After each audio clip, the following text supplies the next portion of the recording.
কেমন বলে হুজুর বেশি বললেন না, বেশি বললে কোন সময় গুম হয়ে যান। আমরা বললাম গুম করে দাও, মেরে দাও, জেলে দাও, কিংবা ফাঁসিতে ঝুলিয়ে দাও। আল্লাহ আল্লাহ রসুলের কথা বলছি, বলবো, মরতে দম তাক বলতেই থাকবো, ঠিক কিনা?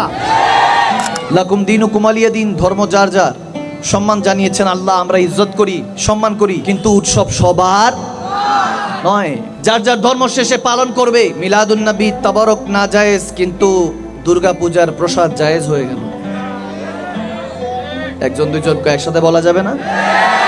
বুঝার জন্য বলছি। আমার হুজুরে পাক ইবনে মাজার মধ্যে হাদিস এসেছে, বলেছেন যে শেষ জামানা এমন হবে মুসলমান আল্লাহর সাথে শিরক করবে, কখনোই ইসলাম সমর্থন করে না রব্বে করিমের সাথে কাউকে শরীক করা, ঠিক না? আমরা এখন টুপি পরে, পাঞ্জাবি পরে, দাড়ি রেখে, হুজুরে পাকের লেবাস পরে যেই বর্বরতা চালাচ্ছি, যেই গুনাহ করছি, আমি চিন্তা করি গজব নাজিল হয় না কেন? আলাইহিস সালামের উম্মতরা গোস্তাখি করেছে, আল্লাহ প্লাবন দিয়ে দিয়েছেন, পানিতে ভাসিয়ে দিয়েছে জামানা। লূত আলাইহিস সালামের জামানায় পুরুষ জিনা করেছে, বলাৎকার করেছে, লওয়াতাত করেছে, আল্লাহ জমিনকে উল্টে দিয়েছেন। চিন্তা করি এক এক নবী, এক এক উম্মতরা যখন জুলুম করেছে, পাপাচারের মধ্যে ডুবে গিয়েছে, আল্লাহ আযাব গজব নাজিল করেছেন। আদম সফিউল্লাহ থেকে ঈসা রুহুল্লাহ পর্যন্ত যত উম্মত যত গুনাহ করেছে, সব গুনাহ শেষ নবী, শ্রেষ্ঠ নবী, শ্রেষ্ঠ উম্মতরা করছে। তারপর আল্লাহ গজব কেন নাজিল করে না? এজন্য করে না কারণ আল্লাহ তাবারক ওয়া তাআলা খরার বুকে রাহমাতুল লিল আলামিন পাঠিয়ে দিয়েছে। যেখানে আলামিনের রহমত চলে আসছে, সেখানে আর গজব থাকতে পারে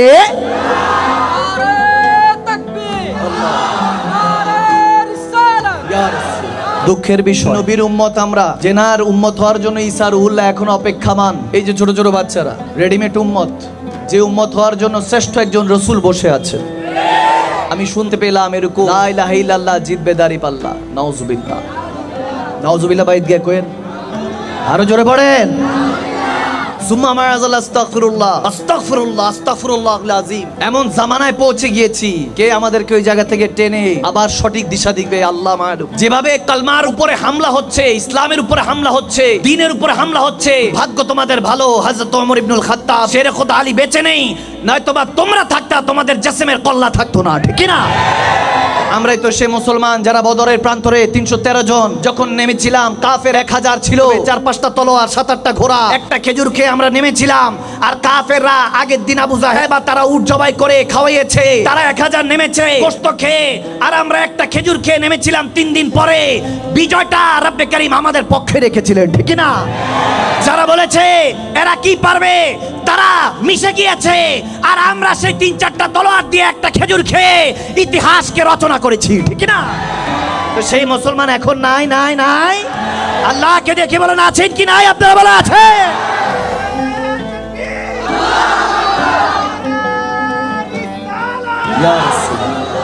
সমস্যা হলো ওই স্টেজে উঠে একজন আরেকজনের গীবতে ব্যস্ত থাকে, আমরা আলেমে দিনরা হাকিকতটা ধরিয়ে দেই না। এই জন্য মুসলমান, সাধারণ মুসলমানরা বলে হুজুররা কেন এত মারামারি, আলাদা থাকবে। যারা হুজুরে পাকের, রসুলে পাকের গোলামিতে আসবে, উম্মতির মধ্যে চলে আসবে, আল্লাহর বান্দা হয়ে যাবে, তারা কখনো তাফারুক করবে না, বিশৃঙ্খলা করবে না।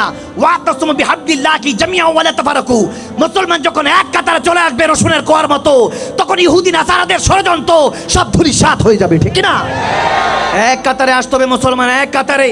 অনেক হয়েছে আলাদা, এখন আকীদাকে চেঞ্জ করে আহলে সুন্নাত ওয়াল জামাতের কাতারে এসে আমরা নবী পথে, আহলে বায়াত, সাহাবায়ে রাসূলদের পথে মতে চলে আসতে হবে।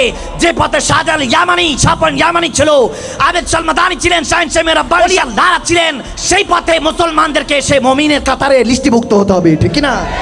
মানলে আবু বকর, না মানলে আবু জাহেল। এখন জাহেলের পক্ষে তো আমরা নাই, আমরা তো সিদ্দিকে আকবর যেদিকে, আমরা তো সেদিকে। সিদ্দিক আকবরকে জিজ্ঞেস করলাম, আপনি কেন হাসতেছেন? বলে হাসতেছি এজন্য তারা ইউসুফ আলাইহিস সালামের সৌন্দর্যের গল্প করে, যে মিশরের নারীরা ইউসুফ আলাইহিস সালামের সৌন্দর্য দেখে কাত্ত ইয়াদু আন্না, আঙ্গুল কেটে ফেলে দিয়েছে, টের পায় নাই।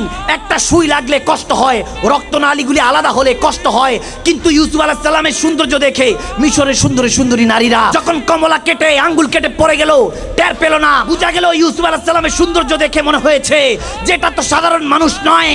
জিজ্ঞেস করলাম যে ইউসুফ আলাইহিস সালামের সৌন্দর্যের কথা তো হচ্ছে, তো কি হয়েছে? বলে হুসনে ইউসুফের কথা শুনে আঙ্গুল কেটেছে সুন্দরী নারীরা মিশরের, সেটা বলছো? এখানে মক্কা মদিনার তাগড়া তাগড়া যুবকরা কামলিওয়ালা চেহারা মোবারক দেখে গর্দান কেটে দিচ্ছে, ঠিক না? আল্লাহ